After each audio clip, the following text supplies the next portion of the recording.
Good morning, students. Welcome back.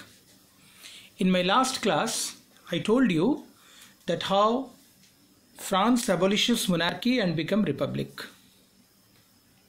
The convention government led by Jacobins finally on 21st September 1792 abolished the monarchy and declared France as a republic. So France became republic on 21st September 1792 and a new government, convention government, came to the power under the leadership of Maximilien Robespierre. I hope you people know what is a republic. I told you in my last class also, republic means a government where the head of the government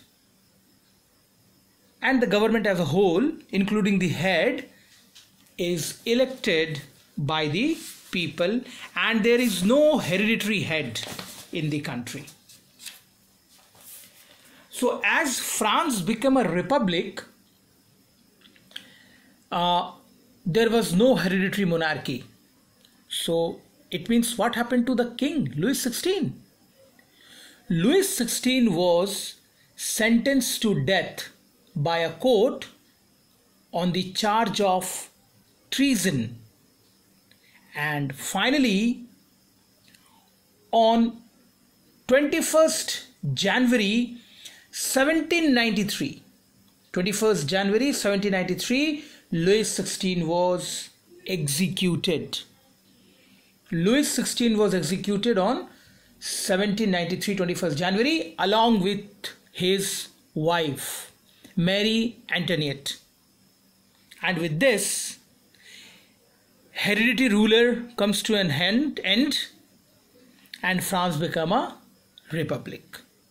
Now, France become a republic means after Louis XVI, an elected head was there in the France. Yes, it was Maximilien Robespierre.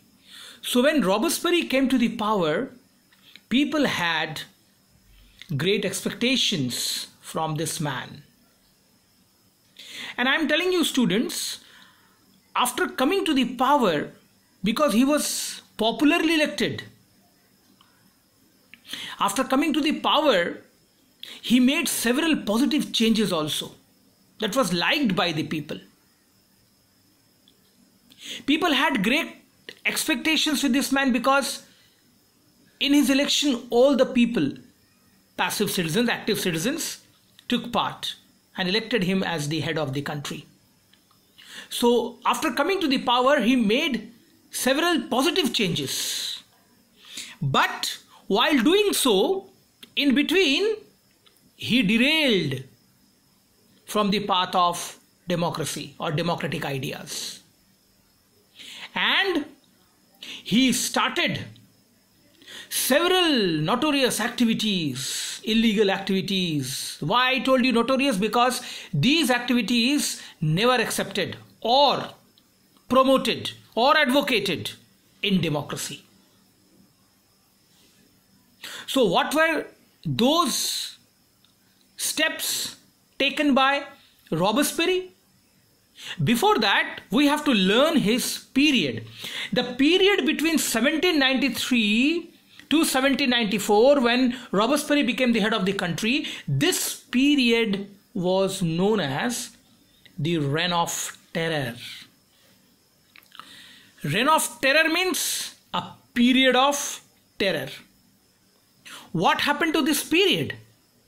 Why this was known as a Reign of Terror? So this is what we are going to explain. We will continue with this.